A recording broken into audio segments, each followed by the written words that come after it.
Welcome to this explainer. Today, we're diving into something truly fascinating. We are exploring the teachings and writings of Shui Feng, the Guide of Life Chanyuan.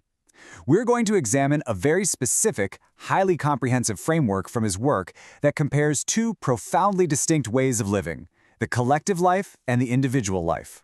We'll unpack exactly what these terms mean in his philosophy, why he considers one to be vastly superior to the other, and ultimately, what this all means for your own spiritual journey. So, let's just jump right in. So let me ask you a slightly heavy question. Is your current lifestyle literally holding you back from a higher state of existence? According to the teachings of Life Chanyuan, the way we choose to organize our day-to-day lives isn't just about personal preference or convenience or even economics. It actually carries profound psychological and even cosmic implications. We're talking about things that go way beyond mere living arrangements. It's essentially about the trajectory of your soul. To understand this, we have to look at the foundational contrast Shui Feng establishes. He draws a stark, uncompromising line between what he calls individual life and collective life. Individual life, in this framework, is defined as living independently according to capitalist principles. And here's a really surprising detail from the source text. Traditional family life actually falls squarely under this capitalist individual mode. On the complete opposite end of the spectrum, we have collective life. This refers to a large community of people living together, organized strictly around communist principles of a totally shared existence. Now here is where it gets really interesting. This framework connects your inner psychological nature directly to your ideal physical lifestyle. The teachings argue that an individual life naturally suits those who are inherently selfish, barbarous, ignorant, or narrow-minded. It perfectly aligns with that desire to hoard and protect what is strictly yours.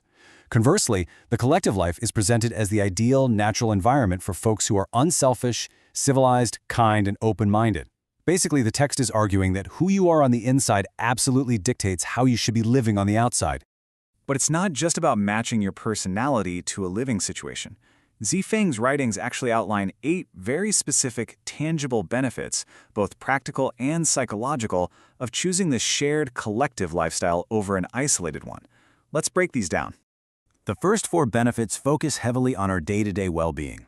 The text argues that a collective setting is just naturally more colorful and vibrant. Because you're constantly surrounded by a supportive community, the likelihood of suffering from depression or other mental illnesses drops dramatically. It creates a profoundly safer environment with far less anxiety than facing the pressures of the modern world all by yourself. And of course, because you're engaging with others in a shared space, it completely prevents the crushing monotony and isolation that individual living so often brings. Moving on to the next 4, things get a bit counterintuitive, but honestly, pretty brilliant. Through a highly structured division of labor, collective life actually gives you more leisure time, not less. With increased communication, people experience greater personal freedom. And because everyone operates on the unbreakable principle of sharing both the good times and the bad, what the text calls sharing weal and woe, the overall pressure of just surviving is massively reduced. But point number 8, that's the real paradigm shift. Collective life isn't just a practical hack. Shui Feng presents it as the absolutely essential road for ascending to higher spiritual spaces, specifically the heavenly kingdom. Individual life, he warns, just breeds selfishness and keeps you grounded right here. And that brings us to the massive spiritual stakes of this philosophy. You probably recognize this famous warning from Jesus Christ, that it's easier for a camel to pass through the eye of a needle than for a rich man to enter the kingdom of heaven. While Shui Feng uniquely reinterprets this universally known quote to explain exactly why collective life is a cosmic necessity. Why is it structurally so difficult for the wealthy to enter paradise? According to his writings, the answer is surprisingly simple. The wealthy struggle to enter the heavenly kingdom because they are fundamentally unwilling to share their wealth and their happiness. The text states that if you're unwilling to share, you simply cannot go to heaven. Why? Because the heavenly kingdom itself operates strictly as a collective life. Think about that for a second. In that higher space, there are no rich people and there are no poor people. So the logic is that only those who actively love and blend into a collective lifestyle right here on Earth have any hope of entering paradise later. So what's the actual mechanics behind all this? Well, Life Chanyuan introduces this really fascinating esoteric concept called the non-material structure of life. You can think of this as the underlying spiritual and psychological framework of a person. It is the invisible architecture of exactly who you are. And according to the text, this non-material structure directly correlates your level of spiritual perfection with your natural affinity for the collective. And here's how that plays out in your daily desires. The more perfect your non-material structure is, the deeper your passion and love will be for collective living. You'll just naturally want to blend in, to share, to be part of a greater whole. On the flip side, a flawed non-material structure inherently drives a person toward the isolation and hoarding of an individual life. It makes it incredibly difficult, maybe even impossible, for them to ever smoothly blend into a shared community. I know, these are some incredibly bold philosophical claims. But Shui Feng doesn't just ask his readers to take his word for it on blind faith. He actively invites his followers to impartially test these ideas. He suggests checking his teachings against the historical thoughts of the ultimate sages, figures like Jesus Christ, Buddha Sakyamuni, and the celestial being Lao Tzu. He encourages you to use your own inner spiritual perception, diving into ancient wisdom to verify that longing for a collective life truly is the universally recognized path to enlightenment. But, and this is a massive but, the text makes it abundantly clear that this lifestyle is absolutely not for everyone. You can't just decide on a whim to walk into this mode of existence. If a person hasn't been deeply influenced by the specific values of Life Chen Yuan, they will find it almost impossible to survive in this kind of shared environment. In fact, the text explicitly states that those without the proper alignment will be very quickly eliminated from the collective. So, what exactly disqualifies someone?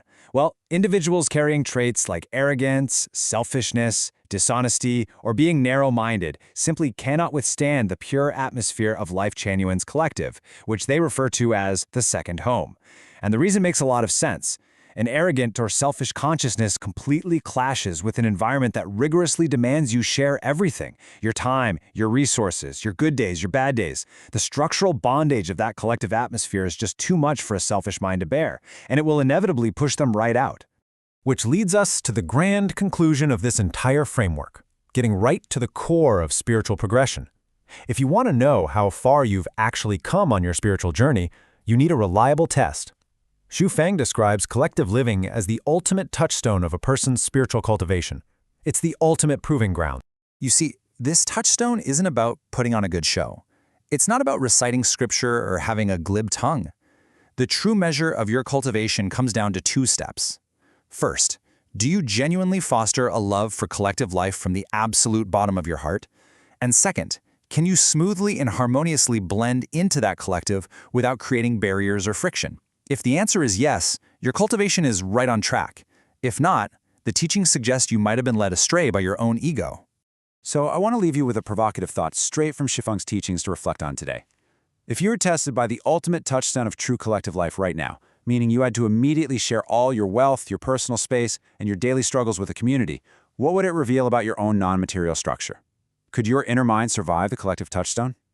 Thank you so much for joining me for this explainer, and as always, keep questioning the world around you.